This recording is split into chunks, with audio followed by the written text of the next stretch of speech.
Yo,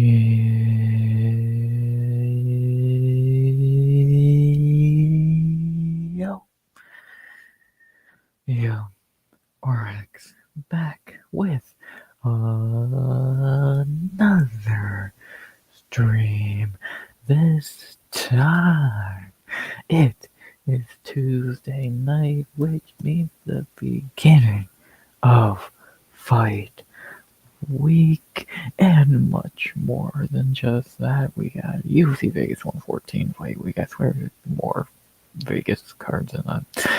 We're gonna talk about NFL free agency because wow, there's a lot happening. We're gonna talk about the fight news that we've had in the last week, and we're gonna talk about the rankings update. We're gonna talk about we're gonna look at our ESPN NBA League playoffs that started yesterday, and our vibe.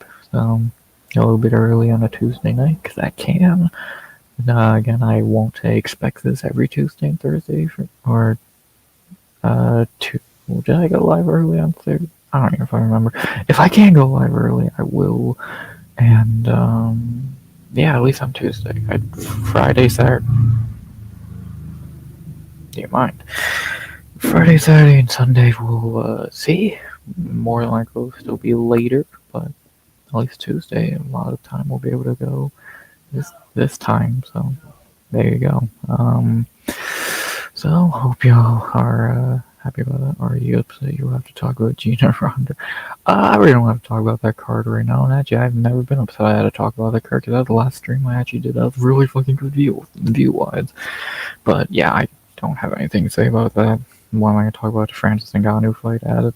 I did not watch the press conference for it, and I don't give a fuck.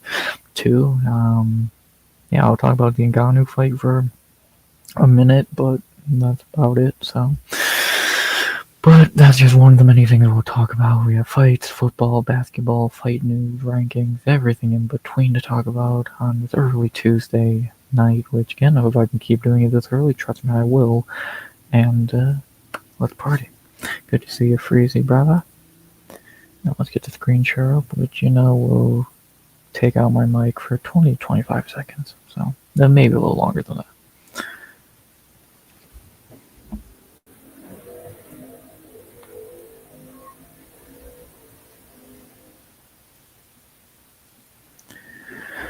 We good? I believe we good. I got the summer background because it's getting fucking warm. It's fucking 70 degrees now and shit.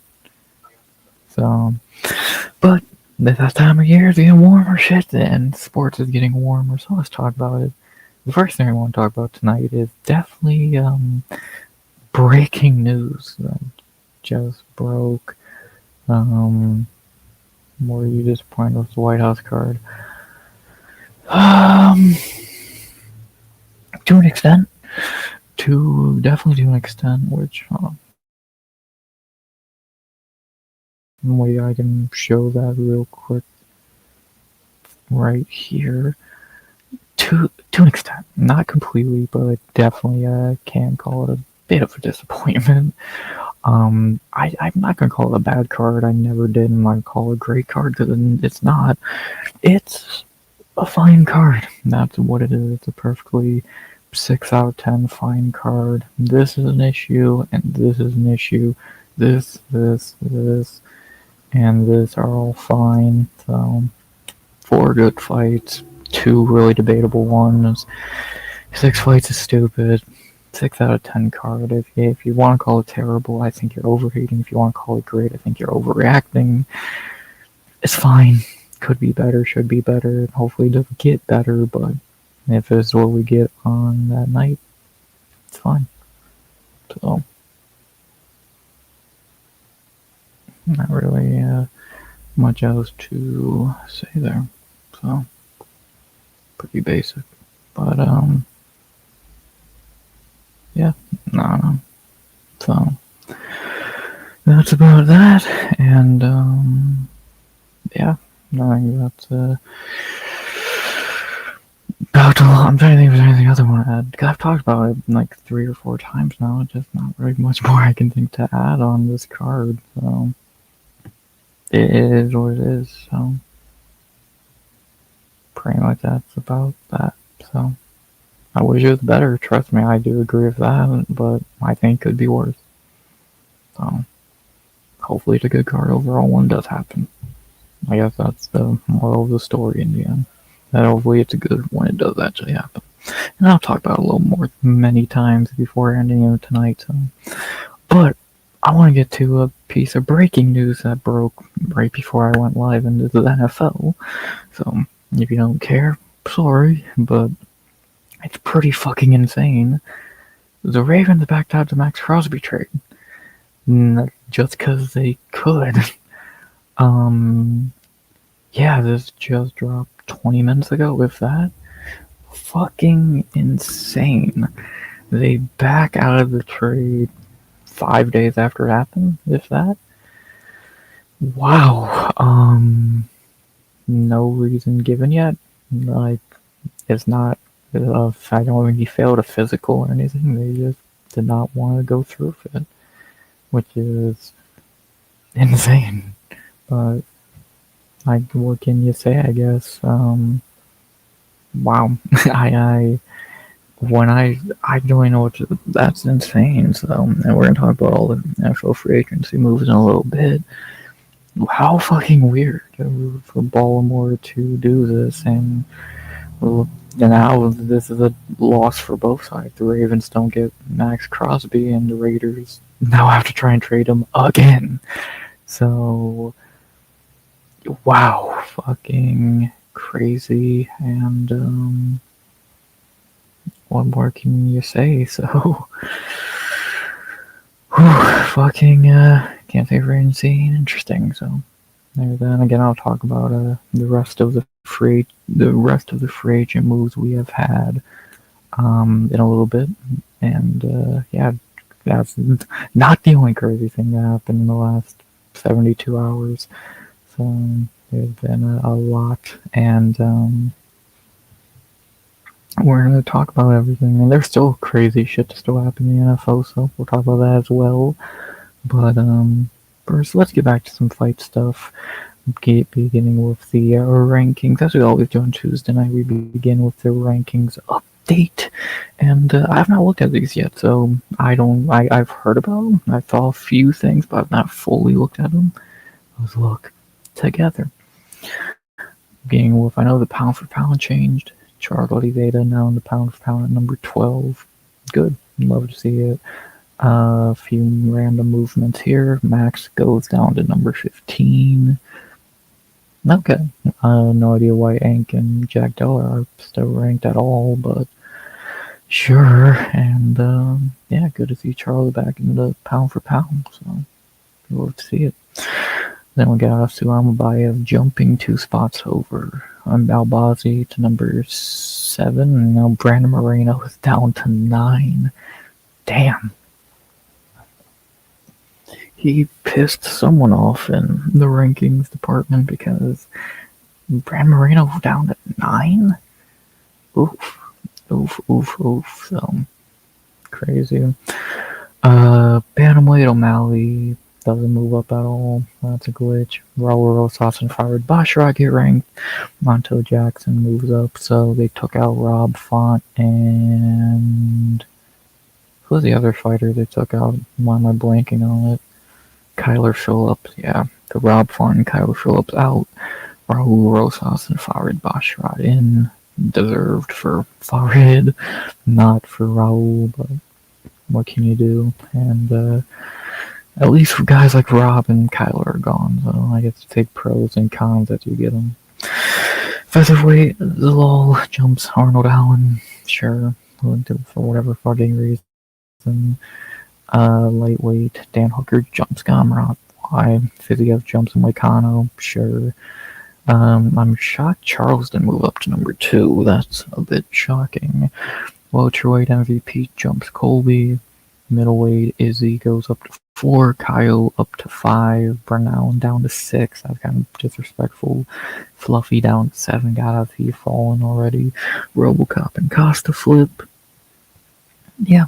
I don't know why Brown got shot down the top 15 a bit, but sure, whatever. Nothing disrespectfully stupid there, I guess. Bogdan Gushkov jumped to Volkan. Okay. You're really pushing your luck with that one. And then this is the big one that I heard about, and God, is this fucking stupid. Tai Tuivasa is now ranked again for some fucking reason. I forget who they took out of the top 15, but they took someone out, and now Tuivasa is ranked again. I don't even know what to say anymore. Waldo didn't move up, or Derek. I don't know why the fuck they keep doing these where they act like they moved up. And McParkin jumped Gaziev. Why is Tuivasa ranked again? So fucking stupid. Some movement, female pound-for-pound rankings, nothing that really matters or makes sense. Nothing at strawweight. I believe the only weight class to have nothing this week. Manon falls to 2, Earn up to 3, Grasso down to 4, Rose goes up to 6, over Jastovicius, and Maverick jumps Karine. Sure.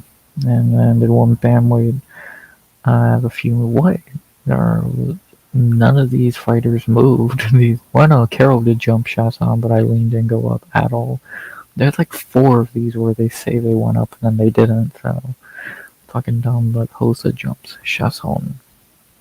There you go. Weird ass rankings. It feels like most of them were meaningless little moves. Like the only one got really worth a damn. Charles getting back in pound for pound is awesome. Farid and Rosas. That's one's good, one's bad. Middleweights have been interesting with some of their choices. The heavyweight thing with Tuivasa is just so fucking brain dead. It's not even goddamn funny anymore.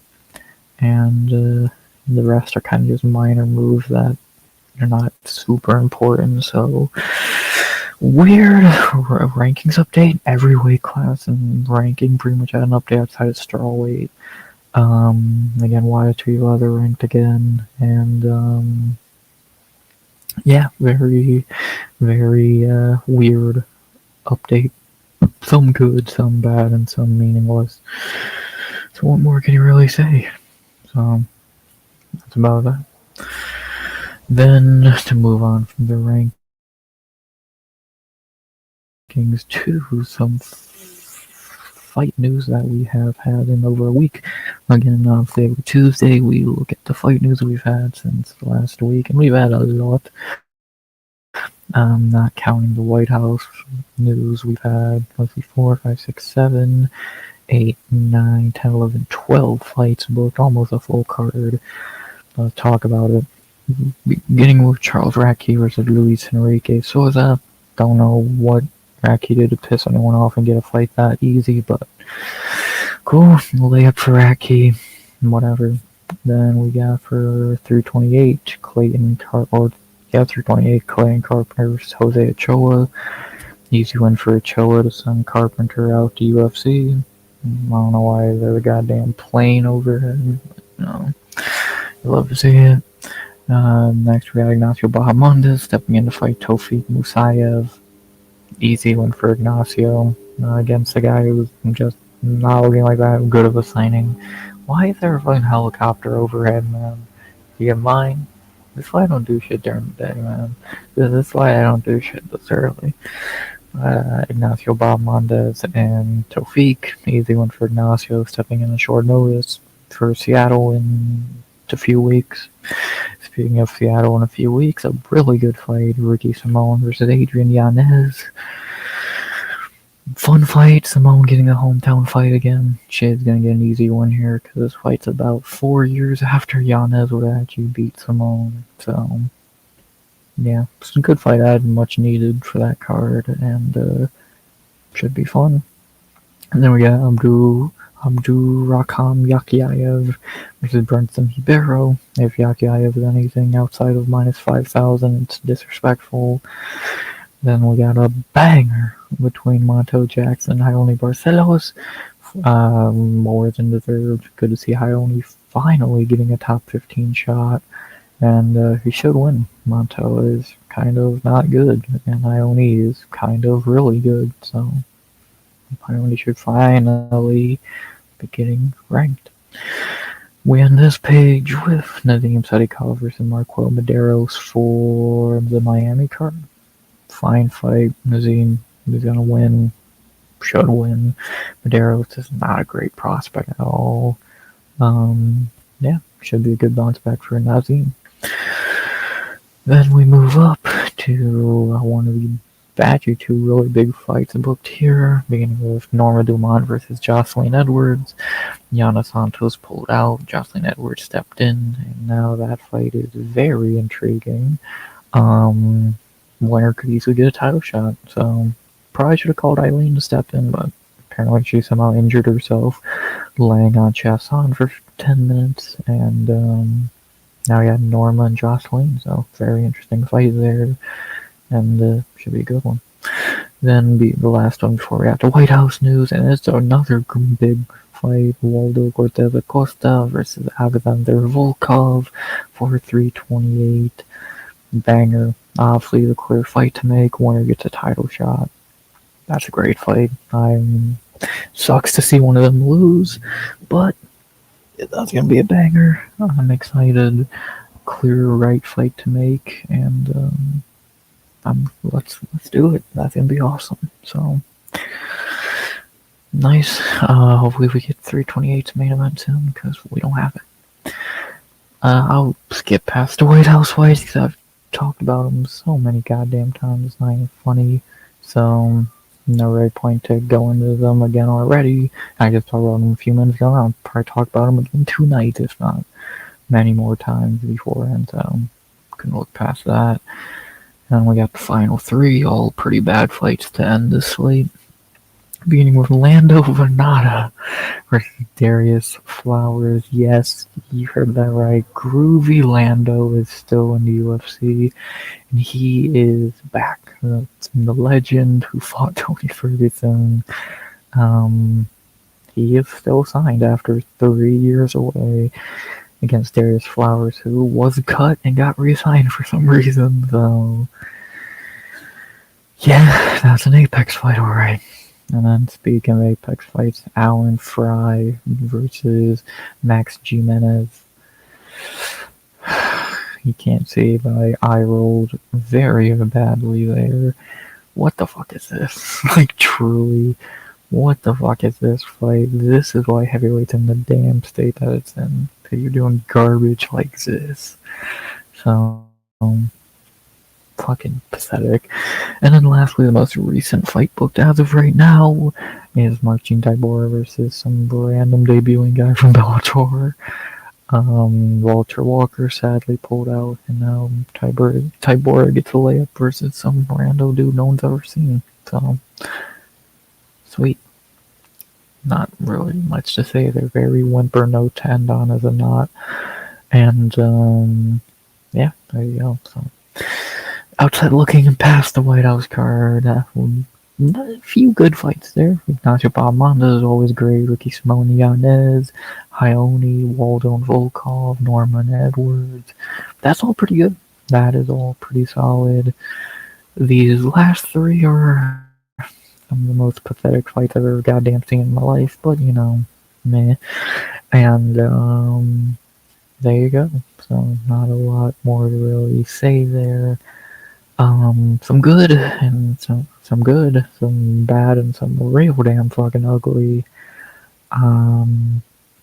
Yeah, and that's where we leave for this week. Next Tuesday, we'll talk about some more, what we get in the following week, and obviously tomorrow I'll drop a short on the next 10 fights booked. So if you keep up with that, I forget where I left off on that, I think. I think the last one we talked about on that was, I believe, CNR in Brazil. I believe so. We'll pretty much talk about the ones we just talked about. So, yeah, that sure will be very pointless for anyone watching right now, but still, also do it. And yeah, weird set of fights over the last week. The White House, some good fights, some fucking bad fights.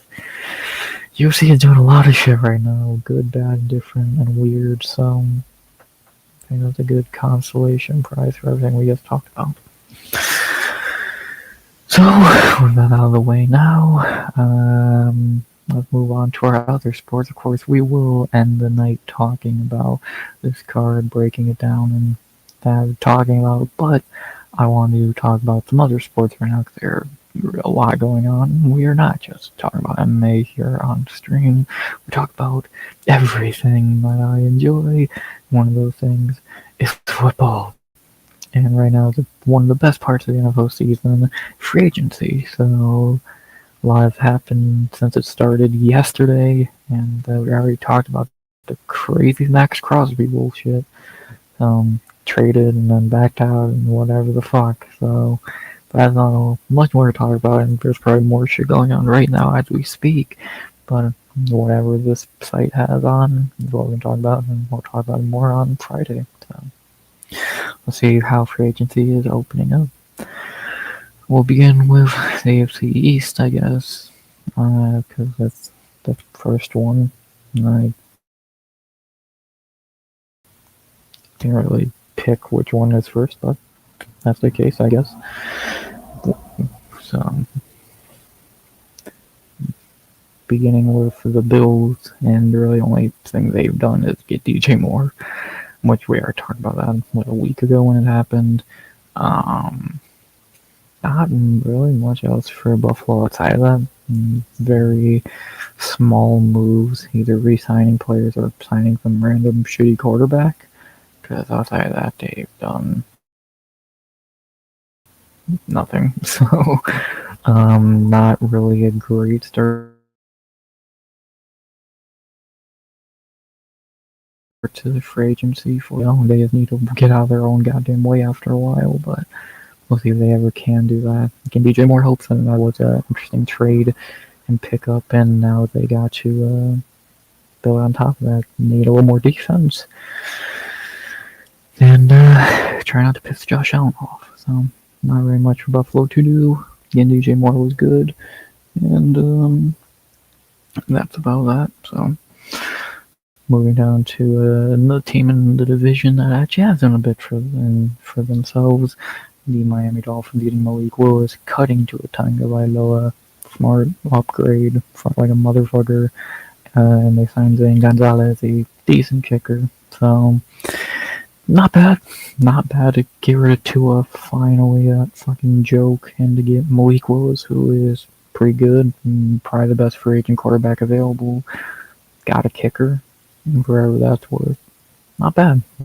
Good for Miami to start free agency so far. Then we got New England, who needs a lot, and they've done not a lot. Elijah Vera Tucker, great signing. Signed a fullback for 3 years, $12 million. That's an option. The big one, I guess, even though I don't think it's a good signing, Romeo Doubs, 4 years, $70 million. I don't think Romeo Doubs is that good at all. Like, okay, New England, if you think he's going to be the thing that helps y'all, sure. You could have got someone better. Why are you not trading for A.J. Brown? Like, come on now. You could have got Michael Pittman. Could have got probably much better. But you went Romeo Doubs. That's definitely a choice to say the very least. Is he even much better than Keyshawn Boutte? Is he even an upgrade from Stephon Diggs? I'm not. I wish Chrome was here and he would give his thoughts, but on his new number one receiver. But yeah, I'm not impressed with that move at all. And then they also got Draymond Jones, which is actually a decent signing. So Tucker, the great signing. Dobbs, not thrilled. I don't think they've fixed their main issue at all of Drake May having no fucking weapons. Romeo Doubs and Keyshawn Boutte is not a good receiving core. And yeah, they're gonna send Drake May out there another year with no fucking help. Good luck. Good luck. At least I don't know one. But yeah, why is Will Campbell still on the team? And then we got these morons, the New York Jets, the longest playoff drought in the NFL. And we see why, as earlier today, they trade for Geno Smith. Are they really gonna try and run Geno Smith in 2026? How fucking joy, New York. You never fail to make us laugh. Tagged Brees Hall, signed something. This is not a bad signing. Joseph Osai is a good signing. David Onyemata is a good signing. Trade for the Sweat dude. Got Mario Davis at the end of his career. Mika Fitzpatrick's a great trade. So they're actually building a solid defense. They just have no goddamn offense. Geno Smith. Really? Geno fucking Smith. I would have got Kyler Murray. So the Jets are going to jet, as they always do. And good job. Good job, Jets. Geno Smith. Really? Okay. Have fun with that. Good defensive moves. What the fuck are you doing at quarterback? And then move to the AFC North. The team who, in the beginning, are Doug. Team and Doug. Good to see you, brother. Obviously, I'll talk about MMA in a little bit. I already talked about the rankings and the fight news. Now talk about some football. So of course, I'll end the night talking about the end of the Leo's card, but that'll be the night ender. Right now, we're in the middle of the night. And we're talking about free agency in the NFL, moving to the AFC North with the Baltimore Ravens, who I guess don't got Max Crosby anymore after voiding that trade. Outside of that, they've done nothing, and now they don't even have Max Crosby. So, good job, Ravens. Good fucking job. Will you give us a few word seconds about Francis Ngannou? Yeah, I was gonna talk about that fight anyway. I think he's a fucking idiot who has fumbled the bag more than really anyone ever could. He got a bunch of money. If he only cares about getting money, then he's bad. If he cares about his MMA career, he failed at that. And yeah, legendary fall off. So now I'll talk about it more later. But yeah, what a fucking joke. So, what more can you really say there? So yeah. Aside of that, Ravens. Why did you retell the trade? And now you don't have Max Crosby. See what happens. And then we had the Bungles. So these fucking nits. Oh yeah, no, never mind. Give me something to talk about. I'll fucking talk about it. Okay. So again, I'll talk about that Felipe Lins fight more in a little bit. So there's really nothing to say about it. Just like kind of the Bengals moves here, a team that needs to keep Joe Burrow from dying, are building a defense finally, which is good. Getting Boye Mafe, Jalen Davis, Brian Cook, not bad, not bad. He did sign one lineman, so there's 4 other ones that still suck on the team, but yeah, your defense is getting better. You got no Trey Hendrickson, so good job. Bengals are gonna get that man fucking murdered. And then my Cleveland Browns. A team that needs many things and are actually doing a very good job at getting things. We are really getting a lineman, trading for Titus Howard. Okay. Resigning Trevin Jenkins. I like that. Getting Zion Johnson. Fine. Signing Elton Jenkins to 2 years, 24. I really like that. And we got Quincy Williams. I didn't even know that. Hell yeah. I like it. I'm actually really happy with what we're doing. I still would like a receiver. But if we're just going to get one in the draft, cool. That's fine with me. Building on our O-line, which is fucking putrid. Looking good now. I like the signings and trades. Quincy Williams is a good pickup. I like it. Good job, Browns. I usually don't say that. Usually I call you fucking idiots, but, for once, you actually did something right. And then my most hated team, the Pittsburgh Steelers. And goddamn, I gotta admit, they're actually doing a really good job getting Rico Dowdle. You needed a new number 1 running back because Jalen Warren is not that guy. Dowdle was a great signing. Michael Pittman is an insane pickup. To be honest, he's better than DK Metcalf, and that's a good trade. I don't know what for a late round pick swap. That's all you needed. That's a fucking perfect trade. Good job. Re-signed Cameron Hayward. That man's never leaving. I'm not even going to try and pronounce that name. And then you got Cole come back. Jamel Dean's a great signing. Asante Samuel Jr. I hate to fucking admit it, but Pitt is doing a really good job. They're really building something nice. A new quarterback would be nice, but they're in running back with Rodgers. Yeah, Pitt's gonna be decent. I think free agency wise in this division, somehow Pitt and Cleveland have done the best. That should say a fucking lot. And yeah, in a division that's wide open every year. We'll see.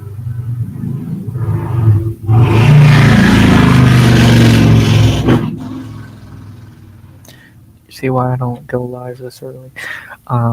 We'll see what happens in this division. That was the joke, one of the jokes of the league last year, and now we'll see if someone can actually be good in this division. So, not really too much else to say there.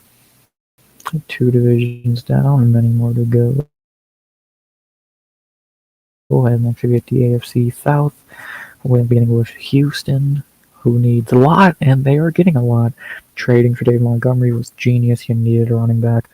Not going to talk about every fucking signing. Getting this Brandon Smith, that was good. You need a lineman. Got Hunter back. Reed Blankenship's a great signing. Made Kyrie Fairbairn the highest paid kicker in the NFL. Got made a trade for a punter. Good. They are keeping a lot of pieces and adding a few good ones, like Reed and David. Good shit for Houston. What more can I really say? They still have CJ Stroud, which is an issue, but what can you say? Then we got the Colts, a team that has done little, and they needed a lot. They've tagged Daniel Jones, so he's still going to be there. Alec Pierce, they paid a lot of money, and now is their number one. Right, Arden Key, and I'm not going to try and hype that up. Blake Groupie, not a lot of nothing. Outside of trading Michael Pittman and paying Alec Pierce a lot of money. Yeah, not I can't call it great, and I can't call it terrible. Just not a lot to go off of there for Indy. Duval, Jacksonville doing a fucking nothing. For just re-signed a bunch of guys that I've never would have rid of. Good. And then the Teen Titans, the Tennessee Titans, who have a lot of money to spend, and they are spending it. They signed Mitch Trubisky, which, why? Actually, he's probably better than Cam Ward. Wando Robinson, everyone's favorite fantasy receiver, who's not good. Have fun. Got Jermaine Johnson in trade. I like that. John Franklin Myers is a great signing. Some other defensive guys re-signed or signed in general. Some unknown linemen. Yeah, not a whole lot outside of Johnson and Myers. Not a lot of great here. Trubisky and Wando Robinson could be better, so not a lot to really say there. And then we have the AFC West, the last of the AFC, beginning with the team that won it last year. Denver, who has done nothing besides re-sign players, nothing to say there. And then we get one of the biggest signings of the last few days, Kansas City, and they get Kenneth Walker. 3 years for it. 3 years, $45 million. Great deal, great signing. That's worrying.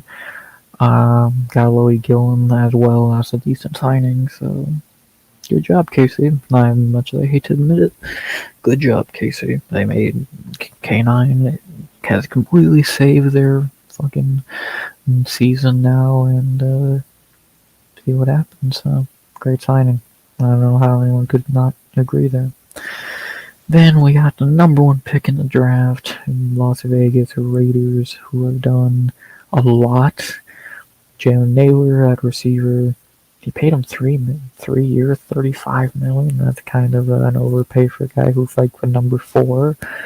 And then a lot of people say this was the best deal of the free agency, getting Tyler Lindenbaum, 3 years, $81 million. Amazing. Kwity Paye is a good signing. Kobe Dean, Quay Walker, Taron Johnson, Eric Stokes. They're building a good ass defense. Like with Max Crosby having to be retraded to still having Kwity Paye, Kobe Dean, Quay Walker, and Taron Johnson. That's good. With Lindenbaum, got Matt Gay at kicker. Raiders definitely one of the teams doing the best work in free agency so far, and good on them. They gotta get something around Mendoza, so good job.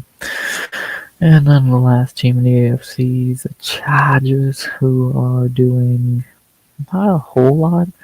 They signed Ken Gould, a fullback. Charlie Kolar, I guess, will be their starting tight end next year, which, really? Okay. Trevor Penning resigned. Cole Strange signed. Remember him. Tyler Biotti signed. That's not bad. Chloe Mack resigned. Tier Tart resigned. So fine. I'm not saying like Biotti's a good signing. Outside of that, I'm not seeing anything here where it's like, oh wow, they're really trying to help Herbert. They are finding very average talent. So good on them. And yeah, not really too much else to say there. So pretty simple. And with that being said, that's the AFC done. I would say the biggest winners would be the Raiders, the Chiefs.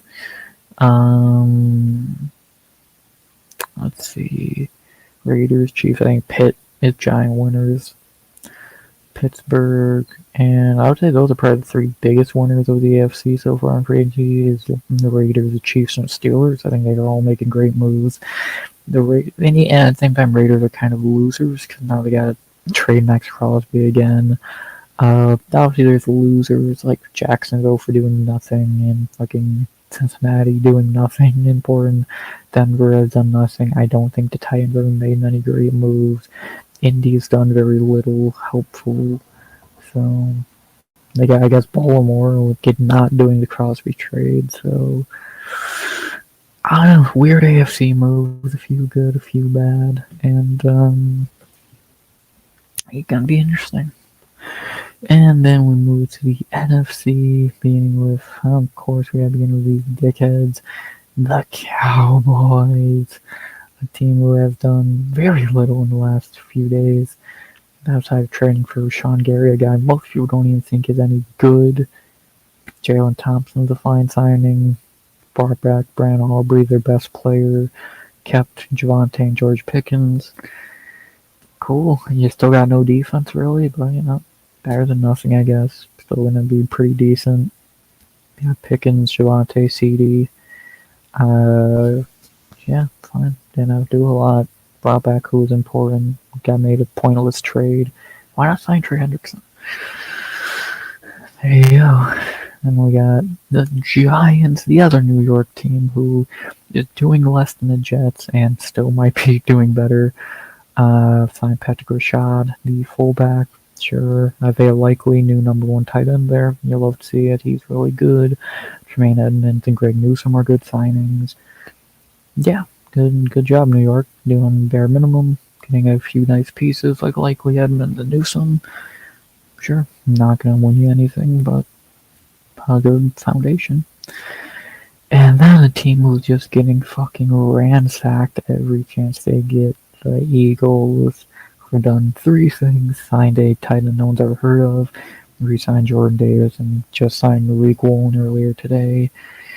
So all that's good if they didn't lose Nakobe, Blankenship, etc., etc., etc. So you've lost a lot to gain a little. Bring back Davis and getting Rick Woolen's nice, but now you're lost a lot of pieces. You still got to trade AJ Brown. Good luck. Not great from the last few days for the Eagles. And then the forgotten team in this division, the Commanders, the Redskins, whatever. They've actually made some good moves. Re-signed Mariota and Traylon Burks. Re-signed Lemon Tunsil. Got Nick Alleghetti. Dafe always a good signing. 100 mil, Jesus Christ. Wheel Chanel is a good signing. Got Trezway to play forever. Yeah, not much. Again, Oweh, Amik. Re-signed guys. Signed a few fine names. Again, Odafe is a good signing. getting younger after being so old last year. Fine, still probably the worst team in the division, but you know, better than nothing, I guess. So it's an upgrade. I trade Terry McLaurin already. Then we'll go to the NFC North, beginning with where's Tone when you need him? The Chicago Bears. Who even remembers Case Keenum is still in the league? They signed Khalif Raymond from Detroit. That's funny. Yo, what's up, Kainoto? Good to see you, brother. It's been a while. Um, like I said before, I'll talk about MMA soon. I talked about some already. I'll end the night talking about the card this week. So, alright, I just get into some football and some other things. So, but yeah, what's up? Good to see you, Kainoto. Curly Freeman, a good signing. Outside of that, got Devin Bush, 3 year, $30 million. I don't think he played that good for us last year, but sure. Getting Kobe Bryant, no, not that one. For $40 million, 3 years. Few okay signings. I'd be interested to know what Tone thought of these. I'm not super impressed. I don't think they need to do a lot. Trading DJ Moore, so the few again, Khalif, Bush, Kobe, fine. Re-signed some guys. Got Garrett Bradbury. Fine. Nothing crazy. Nothing super like, oh wow, that really helps them. I already think they're one of the best teams in the NFC. And yeah, got a few nice pieces. Not anything crazy though. And then a team that does need to make a crazy move and have not Detroit Lions. The only notable thing they've really done is they signed Isaiah Pacheco. Oh, not great. I don't think he's that good. Brought back Teddy Bridgewater for some reason. Signed some old linemen, Juice Scruggs and Cade Mays. So re-signed Gavakia Sin. They need to do a lot more. They need to get some defense because everyone gets injured. But yes, old lineman, one cornerback who didn't even do much last year, Isaiah Pacheco. Yeah, I'm not thrilled with the Lions here. And then we got the Packers, a team who is losing a lot and has gained a few decent pieces, I guess, at the same time. They brought in Zaire Franklin in the trade. That's good. Benjamin St. Juste, that's fine. But to lose Dobbs, Jenkins, so many other pieces. Yeah, not good for Green Bay either. I think they've done even less than Detroit, to be honest. And then the Vikings, a team I completely forgot about because they are doing fucking nothing. Got James Pierre. Re-signed a long snapper and a linebacker. That's about it. Probably the least, and they might be the team who's done the least. Especially, like, even the Jags did more than at least they signed some important names back. Vikings have done fucking nothing, so not good. No one wants to go to Minnesota, I would imagine, so that probably doesn't help. And, yeah, really bad. Then we hit the second last in the division that's had a lot of moving parts in the last few days. The NFC South, beginning with the Atlanta Falcons, who now have a new quarterback who might even be worse than Michael Penix. Tua Tagovailoa. Why did you sign Tua? So you got Michael Penix, who's made out of glass, and Tua Tagovailoa, who's gonna be fucking disabled by 30. Great. What's up, Steve? Crosby back on the Raiders only, the silver and black. I can't really blame the Raiders there. The Ravens are the ones who declined the trade and sent them back, so I don't even know what to say there still. It's a lose-lose. The Ravens now don't got Max Crosby, and the Raiders need to trade him again. So it's a lose-lose. It makes no fucking sense, and I would love to hear why Baltimore did this, unless he failed the physical, but I fucking doubt it. Why? I don't get it, and you shouldn't even be able to do this anyway, might I add, so, but whatever. But, yeah, that is what it is, I guess. Speaking of teams who are kind of just there, Atlanta, getting Tua for some reason. Again, it's even an upgrade from Michael Penix. John Dotson, a guy who I think has talent, but what the fuck is he going to do with those guys at quarterback? Olamide Zaccheaus back in Atlanta. Austin Hooper back in Atlanta, which is funny. that you franchise tagged Pitts for some reason, even though he's shits. Nick Folk, not amazing. Eh. Falcons being the Falcons brought back some old names. John Dotson is probably your best signing here. Tua's a joke. Nick Folk's alright. It's Atlanta. They're gonna suck forever. Then we have I would say a team who's looking like gigantic winners leaving the last few days. The best team in the division at this point, the Carolina Panthers. Brought in Kenny Pickett as a backup, upgrade from Andy Dalton, and then they did re-sign David Moore, who is in fact Chrome's cousin. If you did not, that is a fact which is fucking hilarious and cool. So I always got to cheer for David Moore. But then the big pieces bring in Jalen Phillips and Devin Lloyd. Those are insane signings.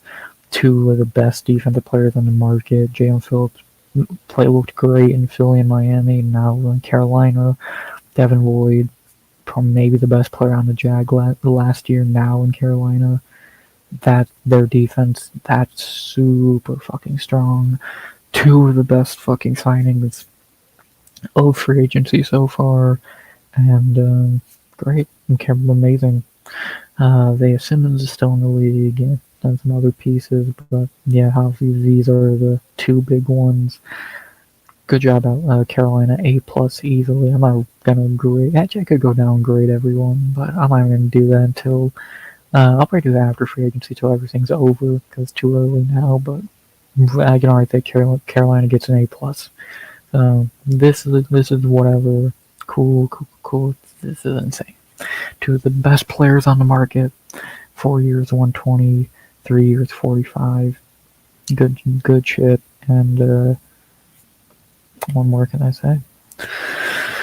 Then we got the Aints doing very Saints-worthy moves, getting Travis Etienne, overpaying 4 years, $52 million for a guy who is he even better than Alvin Kamara? I'm not sure about that. Push your transaction after losing Lindenbaum. Maybe that's why they said no, they took back to Crosby's trade, because they are going to sign Hendrickson, but Crosby's better. So I don't know what the fuck they're doing. Losing Lindenbaum is terrible for them. Still don't got a real number one receiver. Yes, this is bad for Baltimore unless they have another ace up their sleeve. But who are you gonna trade for? If you're not gonna get Hendrickson, you don't want Max Crosby now. Am I blanking on the name that they can trade for? What are you gonna trade for, like Vita Vea or some shit? Are you gonna trade for who's a good? I'm trying to fucking think. Who else would you even like try and get? So I don't get it. I really don't get it. Maybe they see someone in the draft, but I don't understand it for Baltimore. They didn't overpay. They gave up what you would give up for a guy of that level, and then you just send him away. And I'm confused as fuck. So I don't know. But confused as fuck is a perfect way for the Saints to come into the picture. Again, Pittsburgh is doing the best in free agency. Yeah, I think Pitt and Cleveland are doing really good work. Pitt getting guys like Dowdle and Pittman, great. I love that we are stacking up on a lineman and Quincy Williams. Bengals and Ravens are definitely losing free agency right now in that division, and in a division that's wide open every year. Who takes? Speaking of wide open every year, the NFC fucking South. Travis Etienne, again, it's even an upgrade from Alvin Kamara. Noah Fant's trash. David Edwards is decent. Caden Ellis is a good signing. Julian Blackman, fine. Bob Punter. Yeah, probably the weakest moves of this division goes to the Saints. Are you going to trade Alvin Kamara now? I think everyone else is pretty much going to Taysom Hill's is on the market. So it's good to see the Saints cleaning house, but you're not bringing in much better to fix the house. So not impressed. And then maybe one of the biggest losers of free agency so far, the Tampa Bay Buccaneers. Losing Mike Evans, which is fucking shocking. Only bringing in Kenny Gainwell and Alex Anzalone. I like Anzalone. You need more defense. Bring in Gainwell. I guess makes sense if you are going to lose a guy like Rashad White. K-Dot, and you could probably get better. But whatever, he fits the system fine. Losing Mike Evans, though, that's not great at all. That's fucking heartbreaking for that team and city. And yeah, no, and Mekabuka, you gotta step up, brother. Baker, you gotta start playing better. You can't, Bucky, you gotta stay healthy. Defense, you gotta build on that. Right now, going into the second half of free agency, Carolina's the best team in this division. I would say hands down. So Tampa, how do you respond? Do you trade for AJ Brown? That would be insane. Do you fucking sign a DeAndre Hopkins or another decent receiver? Can you sign some more defense? Do you get Trey Hendrickson? Tampa has to do something, because if they don't do anything too crazy and they go in like how they are now, Carolina's going to whoop their ass and take the division again. So, how do you respond? And then the last division of the night, the champion division, being with the worst team of all of them in said division, the NFC West, with the Arizona Cardinals, the forgotten team in the NFL. Do I need to talk about anything they've done? Tyler Algier, I didn't know they signed him. That's cool. Kendrick Bourne, that's fine. Are you going to trade Marvin Harrison Jr.? Gardner Minshew as a backup to Jacoby Brissett. Yes, I did throw up in my mouth saying that fucking sentence. Sign some other guys. Some linemen and defense. You're still trash. Simple. Then we got the Rams who are just building a trade. I have no idea why Casey from KC got Cam Curl back. Their defense is going to be better. Their offense is already great. If Stafford can hold up for one more year, the Rams are definitely top-tier Super Bowl favorites. And then we have one of the biggest winners of free agency, making one maybe the most shocking move of free agency, getting Mike Evans of the San Francisco 49ers. They need a receiver. They got one. They need a number one. Ricky Pearsall's there, but he's not a number one. Kittle's always injured. CMC might as well be a receiver as well. But getting Mike Evans is good. Trade Brandon Ayuk already. Your other three moves are meaningless. Eddie Pinheiro, 4 years, 17 is an interesting contract. But getting Mike Evans, good job, San Fran. You need it. You need a guy who hopefully can stay healthy, but that's your whole team. Needed a number one receiver. Not bad. The Falcons should win that division, but I could love to see it. I don't think Atlanta should win that division. No, I think Carolina's the best team in the division easily after getting Lloyd and Phillips. Atlanta sucks. So now instead of having one terrible left-handed quarterback, you got two. They suck. Like Drake London and Bijan are great. That's it. They have shit quarterbacks. Kyle Pitts is not good. They got no strong defense. Stefanski's a terrible coach. Atlanta is just not good. They might be the second best team in the division if Tampa falls apart, but I think it's Carolina's division to lose right now. Making those defensive moves, having probably the best offense in the division at the moment, I think it's Carolina's division to lose, and Atlanta will definitely lose it, like they always do. And then Atlanta is talented, but cannot look at who they got at quarterback again. So Tua Tagovailoa, you're gonna walk into that fucking quarterback room and you're gonna look at Tua on one side and Michael Penix on the other. What are you gonna fucking do? I've seen XFL teams with better quarterback rooms, so that's terrible. Those two are garbage. So I would rather got Kyler Murray. I think he's better than Tua, which is saying a fucking lot. He should have got Kyler Murray instead. Fuck, Gardner Minshew would have been better. Not even fucking joking. Tua's a joke, and Michael Penix ain't good. So, if they had a real quarterback, yeah, I do think they would win that division more than likely. Michael Penix and Tua are garbage. So I might actually take Tyler Shuck over them, which is a lot. So what can I say? And then lastly, a team who's done nothing and has lost a lot in free agency so far. The champs, the defending champions, the Seattle Seahawks, brought back Rashid, brought back Job. That's it. They lost everything else. They've lost half of their defense. They've lost K9. Seattle needs to do something quick. I still think they're going to be good, but at this rate, they are not repeating, and they need to do something ASAP. They need to get some defensive guys because they're losing a lot. They need to probably get a running back because I don't think Zach Charbonnet is number one. And yeah, it will be like Landry and Craig Morton, but those two starters who go in one ring while Penix and Tua are Arena League level. Yeah. Tua and Penix is maybe a decent quarterback room on Madden on paper, but they're garbage, and they're gonna get injured. Who gets injured first? Who fucking knows? So yeah, I think that's garbage. And yeah, and again for Seattle, sign some people already because you're just losing people right now. So get some defensive guys and try not to lose anyone else. So. And there you go. That's the NFC.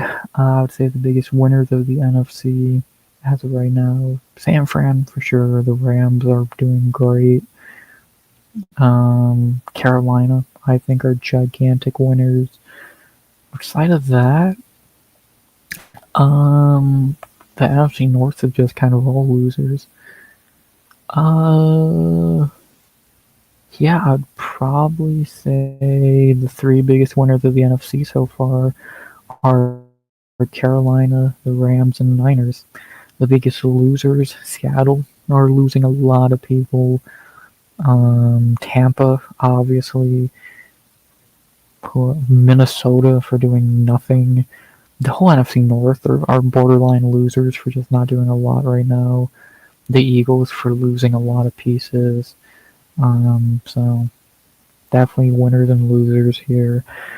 And going after all the moves so far, the Super Bowl predictions are going to look a little different.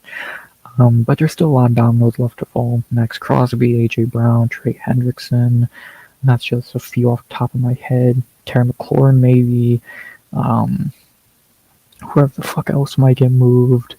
So there's definitely some more dominoes to drop. And yeah, again, a lot of crazy shit. Again, this Max Crosby thing makes no fucking sense. And yeah. Can I look at this from my computer?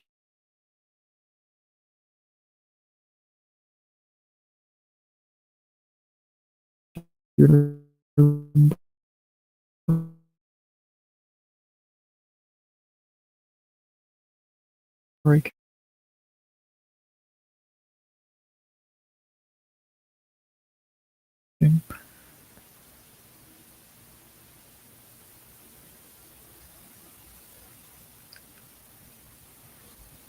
Be good. Are we good?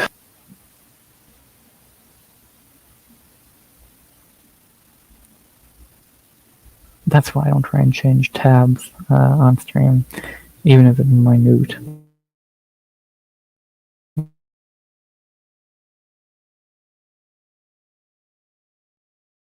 But, you know, there's a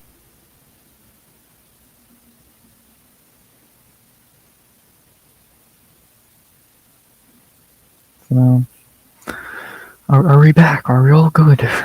I just wanted to change tab. I'm sorry, computer, that I tried to actually do anything, and you fucking tried to explode. So.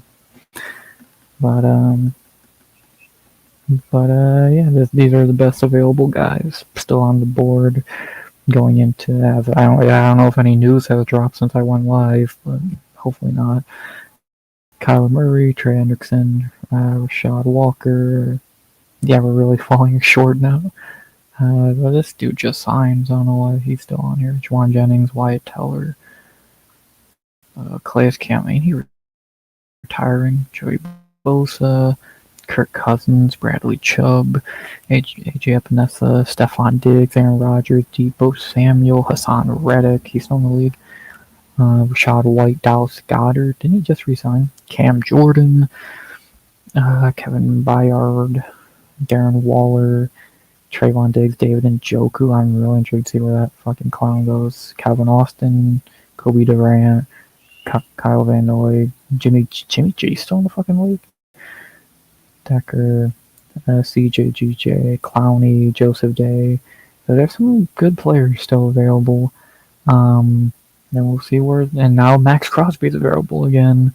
AJ Brown, obviously. So let's see where the dominoes fall on all of these guys. And we'll probably pick this back up on Friday night. And hopefully a lot of these guys are signed. So see what happens. And not really too much else to say there. I don't think he's the best player available because he sucks, but it is what it is. So, yeah, I think that's enough NFL talk for one night, unless I'm badly forgetting something, which I don't believe I am, and unless news has dropped since I started going live. I don't think it has. I think that's about that, and we can move on to the second to last thing before we move to some UFC talk. And that's just a quick little look at our NBA Fantasy League. The playoffs have begun, and the standings are Botter at number 1, I'm number 2, or my bad, Tone at number 1, I'm number 2, and the Bots at 3, and Botter at 4. So the final 4 teams are me, Tone, and 2 bot teams. I guess AI really is taking over. The last place finishes are number 5, Vast, number 7, Matua, and number 8, Chrome. Man, Vast just missed out on the playoffs. Well, I guess not just. Well, I guess one game. Again, these are the NBA playoffs. We already did the NFL ones obviously months ago. And now keep us updated and see what happens. So hopefully I can win. So I'd like to win my own league, please. So I doubt it. And then finally, that leaves one final thing tonight. What we're all probably here for, and why I have no views right now. UFC Vegas 114, some fights. I've talked about everything else tonight. The rankings, the fight news, the NFL, the NBA, Max Crosby. That was the one thing, and the most important thing of all, the thing I love most, some fights. So I think I've wasted enough of y'all's time. About an hour later, I think we're more than ready to talk about the fights this week. Shall we? Say we shall have 14 fights. Again, I'm not going to give my finish prediction. I'm not going to talk about betting odds. I will tell you who I think is going to win and break down the fight a bit. So, that sounds good. Hope it does. 14 fights in the Apex. UFC Vegas 114. Let's go. Beginning at strawweight with a fight that I think is a complete pain in the ass to try and predict. Piero Rodriguez versus Sam Hughes to start our night. I guess I'm probably going to pick Sam Hughes, which, yes, I threw up in my mouth saying that as well. That was disgusting to even say, but I probably will pick Sam, but I could see Piero winning this because she's kind of been doing decent lately. Winner of this probably gets a ranking fight. Sam knows how to win fights. She's very mid, she's kind of like a female Neil Magny, to where she's just not good enough, but she knows how to beat the younger, inexperienced, bad fighters. And Piera is a few of those things, inexperienced, still has some issues. Really, she's 12-1 in her career, but either way, on a nice winning streak herself. Both of these two are coming off wins. I think winning streaks 2 in a row, apiece, I believe. If this fight doesn't scream a split decision, I don't know what would. Again, not one I'm really looking forward to predicting. You can make a case for either Piera being maybe just a better fighter, but a bit inexperienced, Sam being a smarter fighter, but also being Sam Hughes. This is a tough one. This is definitely a tough one. Right now, I guess I'll probably lean to Sam Hughes.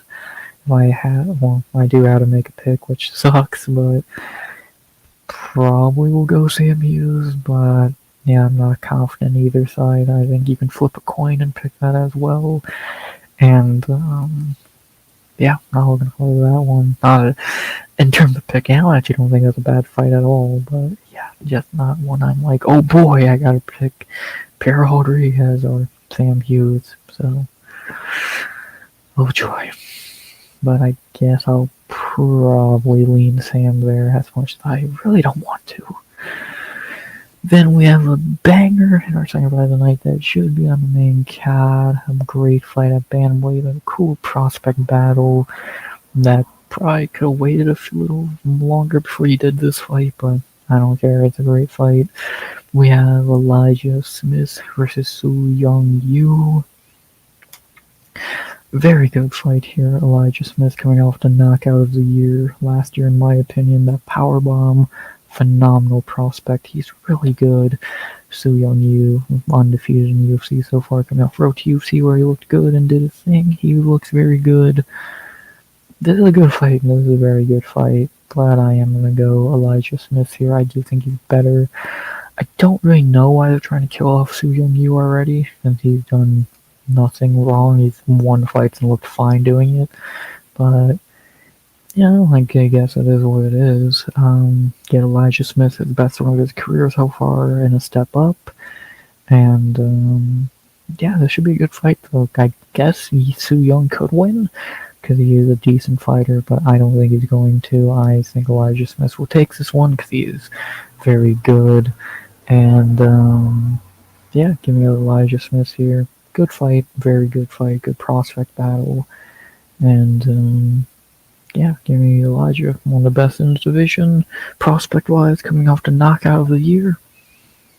I like Jiu-Jitsu. I think he's a decent fighter.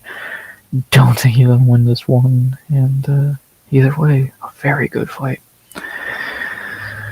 Next, at third, we have Matua's girl in this one. Have to go women's bantamweight for a very intriguing fight of a very hyped up prospect. And we have Pia Mesquita versus Montserrat Rendon. Is Bia all that? She has a lot of the hype, but can she beat someone much better than Irina Alkasheva? Let's find out. Bia 1-0 in the UFC, looked great in her debut, running through Irina Alkasheva. Very good grappler. Don't know about her striking ability, but, you know, don't need it. And she might need it here. She is fighting a fellow grappler in Montserrat Rendon. Coming off beating that Alex Pereira chick who's like 10 years old and awful. Both are grapplers, neither a great striker. Probably Rendon's a better striker because we've actually seen her strike, but who knows? Yeah, not a terrible fight here, to be honest. We know who the UFC wants to win. They want Bia to be decent, but will she win this? Let's see. I'm gonna pick her here. I'm gonna go Bia here. I think she'll get the win, but it's definitely one that I maybe a bit closer than people would say. I did see some people ask, is Bia as much of a lock as people say? Could Rendon win? I guess Rendon could win if she could keep it standing and be the better striker. But do I see her doing that? Probably not. I doubt it. It'd be a gigantic win for Rendon if she did pull this off. You gotta give her a ranking after back-to-back underdog wins against a hyped-up fighter. But will she be able to do it again here? Is a much better fighter than Alex Pereira. Can Rendon pull it off? I guess, again, there's a possibility, but I'm going to say it's unlikely that she does. I'm going to go be a Mesquita here, Matua's girl. She seemed decent. Again, Irina Alkasheva not really a good talent scouter or measuring stick, I guess is a better term. But I just don't. If Bia really is as good as the hype is, if she's as good as the hype says she is, she should win this. Could I see a Rendon upset? Yes. Do I think we'll get that? Probably not. Give me Bia here to get the win. And, yeah, we'll see where she goes from here. I'm kind of shocked Montague got the ranked fight over Bia in her second fight. I definitely thought they'd push Bia quicker than Montague, but either way, both will probably be ranked by a few months from now. And, yeah, give me Bia the win here and keep her out. Now we start getting to the kind of weaker side of the prelims for a minute, beginning with Luan Larceda versus Hector Sosa in our fourth fight. Yeah, obviously Hector Sosa is going to be the pick here. Luan Larceda, not that great of a fighter, did beat Simon Oliveira last time a few months ago, but that means nothing because Simon is garbage. Yeah, Luan, not a great fighter. Good to see him staying active, but I don't think it's anything great. Hector Sosa coming off Contender Series, decent fighter, fine fighter. To be again, I still believe that his story got him signed more than anything because he's not great, but he's kind of average looking as a fighter. Should win here because they're giving him kind of bottom of the barrel, and I would not even consider Sosa as a prospect to be honest. He's fine, but he's nothing special.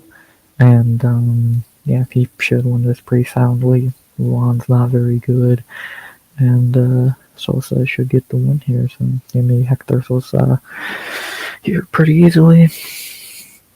Easiest pick of the night so far, and yeah, what else to really say? Luan Larceda sucks. So very basic. And then we have in our fifth fight a can battle. I'm not going to waste a lot of time on Balaji Oki versus Manuel Sosa. I think both these guys are terrible. Sosa is not a good prospect off Contender Series. I think he's one of the worst signings of last season. Balaji Oki is fucking awful in general. More than I really meant to say. Give me Oki, I guess, biasedly. I think he can win this fight because somehow I do think he might be better a bit than Sosa. And yeah, give me Oki here. I think Sosa's pretty terrible. I don't think he's that good at all. I'm not think Oki's good. I think this is a complete can battle though. Give me Oki. I think both are terrible, so at least give me the guy I think might be at least a little more respectable. Game Balaji Oki. Terrible fight. Simple. Next. Then we get back to some pretty decent stuff on this card. A fight that is somehow on the prelims. We have the 6th fight of the night. A really good fight at welterweight between Chris Curtis versus Miktabek Oralbai.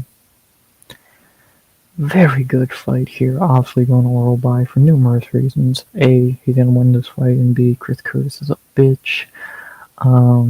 Yeah, I don't... Chris Curtis sucks. He's such a crybaby little bitch. And it's going to be fun to see him get beat up here. He didn't look that good against Max Griffin in his welterweight debut. And now he's fighting Miktabek, who is obviously really good, just like looking past all the memes. Miktabek is just really good overall. And he should win this fight pretty easily because Chris Curtis sucks. So, give me Miktabek pretty soundly. Not really too much to say there. Yeah, now the GOAT should easily beat a joke like Chris Curtis. Then we have the co-main of the prelims, a fight that I am not even going to attempt to give you a pick on right now because I don't even know who I'm picking here. Man, Brad Tavares versus Eric Anders. A split decision if I've ever fucking seen one.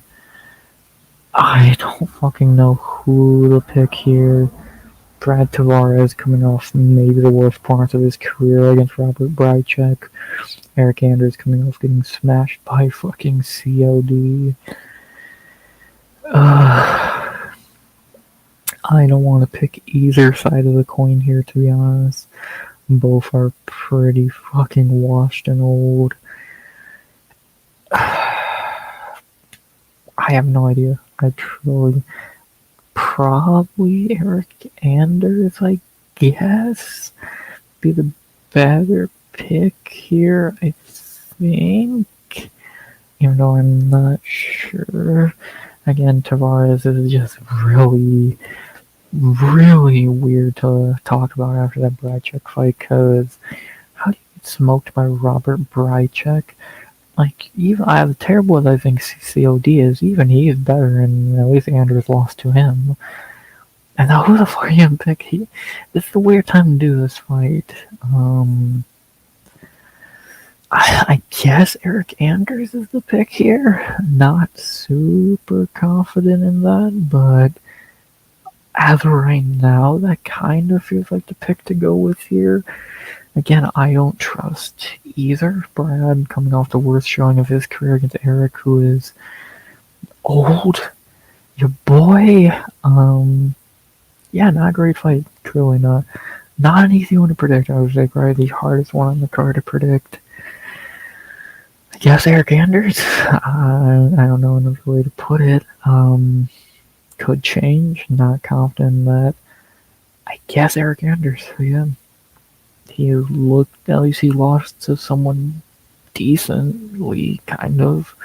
He lost to Robert Brychek. Give me Eric Anders, I guess. Not thrilled with that pick, but gotta pick someone. Yeah, boy, I guess is the pick. Then we cap off the prelims with the featured prelim in the top 15 of flyweight. We have some out on the main card as well. Bruno Silva versus Charles Johnson. Yeah, give me energy here. Pretty soundly stepping in for Lonnie Kavanaugh, who went to go do some pretty good things in Mexico, I heard. Bruno's having a nice career renaissance right now, getting a few nice wins, but is there really a career renaissance, or is he fighting bad fighters like Hyun Sung Park and fucking Cody Durden or whoever the fuck else he beat? Energy coming off that pitiful Alex Perez fight. I think he should be able to bounce back here, get the win. Give me Charles Johnson to not get knocked out and actually win this fight. So don't get fucking clipped again, you dumb fuck. So you already botched everything against Perez. Don't do it again. Give me Charles Johnson here. Again, Bruno, he's having a nice career renaissance, but he's still old. He's still kind of not that great. Give me energy. So, not really a lot to say there. And, yeah. Give me energy to get back on track. And there you go. That's the prelim. Starts off pretty solid. Gets pretty weak. And then ends pretty solid. So, bad middle, good beginning and end. And, should be fun. So, should be a decent prelims. The order of this card is still goddamn atrocious, but it is what it is. And, yeah, not really much else to say there. So, let's get to the main card, which begins with one of the more intriguing fights on the card. Open the main card. Vitor Petrino versus Steven Asplund. Bodybuilder versus fat guy. Who wins? I think on Asplund here, if he can keep it standing, he will win this fight.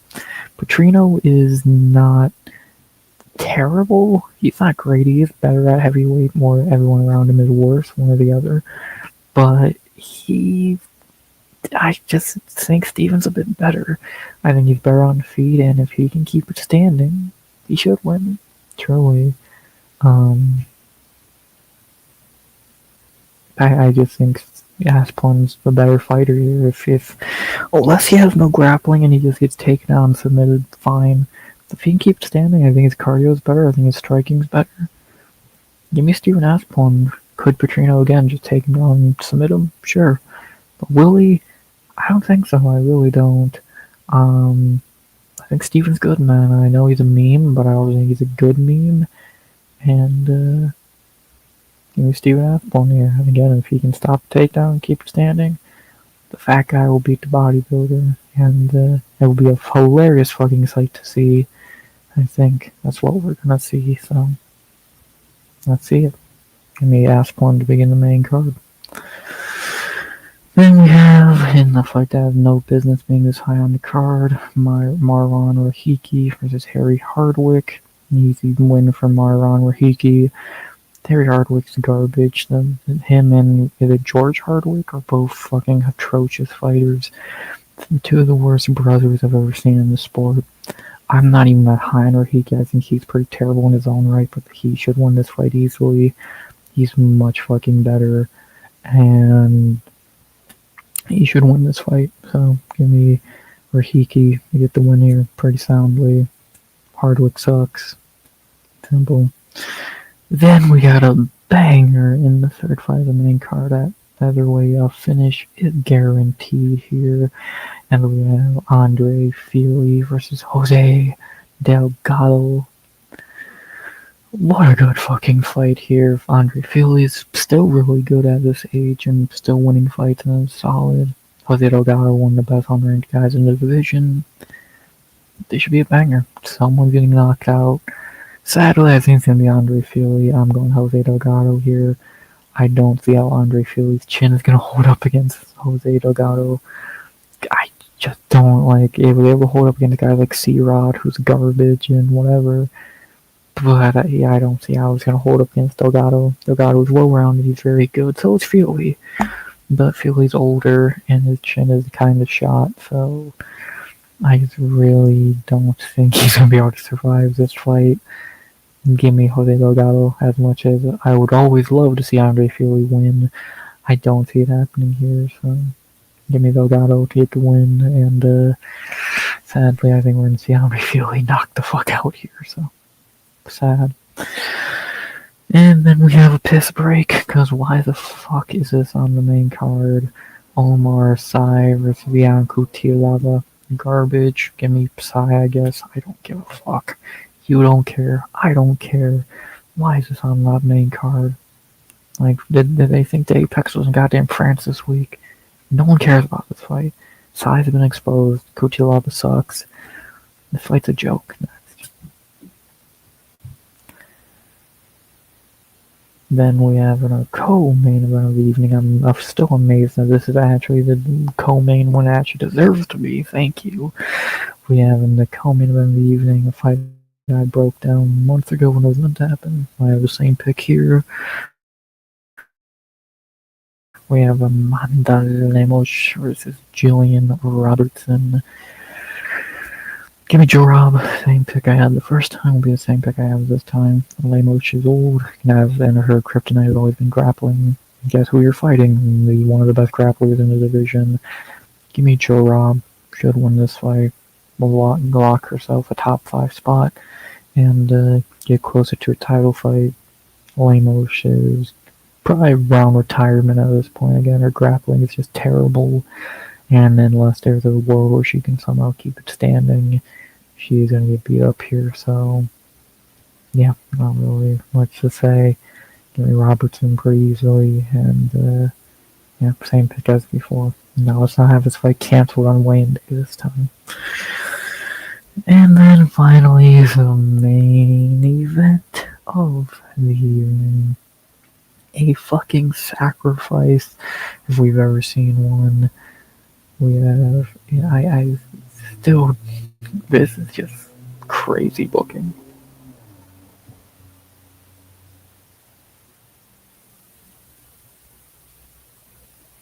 Like, this booking is pretty crazy to think about. 41-year-old Josh Emmett versus 24-year-old Kevin Vallejos. Like, I'm not even sure how this is going to be sanctioned or allowed. They're trying to kill poor old Josh Emmett, and they might fucking succeed. Kevin Vallejos is going to win this fight. The only debate is if it's going to be a knockout or a decision. I'm worried for Emmett here at this age. The age gap, he did not look good lately. They're trying to kill him, so good luck to him. Yeah, give me Kevin Vallejos, obviously, and more than likely he's the lock of the night as well, so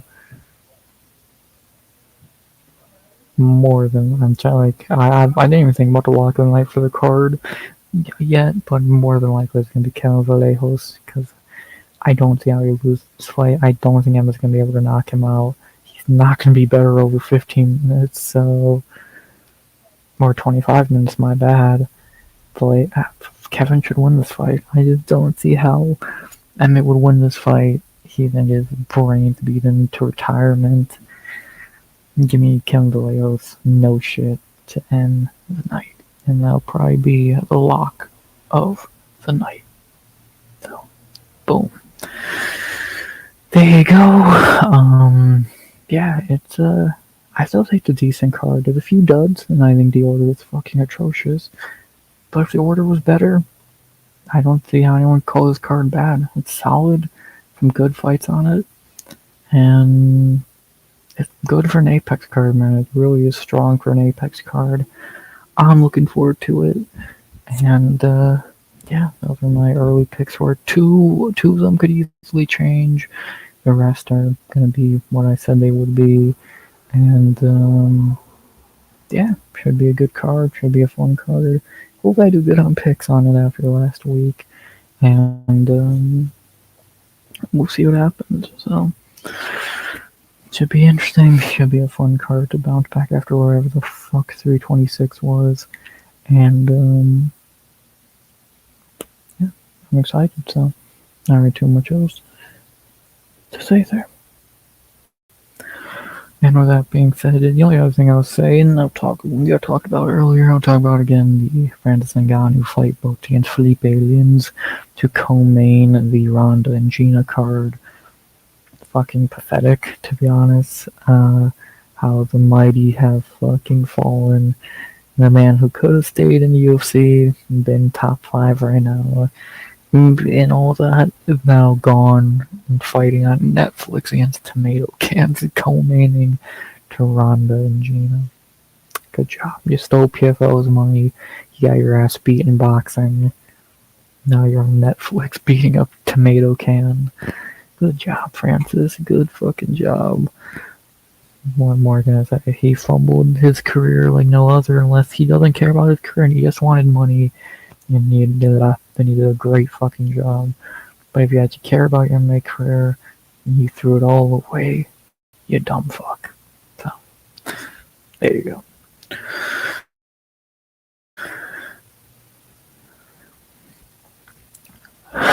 And with that being said, an hour and a half later, all the talking points are done. There you go. Jesus fucking Christ. Talked about the rankings, fight news, NFL, NBA, UFC. I got a headache. I'm gassed. And they're done. Plenty to go back and rewatch. Or there you go. Because no one actually watched it live. So shout out to who we did have in chat tonight. Steve, D-Man, Kainoto, and Freezy. Shout out to y'all for hopping in for a minute. And it seems like if I go live early or late or anything in between, I still don't get views. So, what does that tell you? And either way, I'm so happy to go live a bit early. Hope y'all enjoyed. I talk about everything humanly possible in sports. And yeah, we'll be back on Friday night streaming for the pre-party to Vegas 114. Breakdown recap Friday and Sunday. Shorts will be going on actually a few hours from now. Tomorrow, etc. And yeah, that's about the long and short of it. So not really much more I can think to say. Hit all the main talking points. Hour and a half later.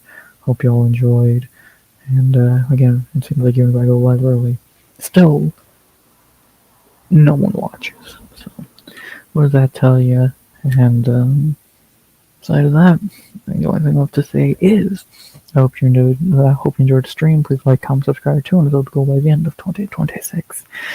As always, if I'm forgetting to say something which I don't believe I am, and the only thing that's left to say is, as always, RX out. Good vibes only. And always.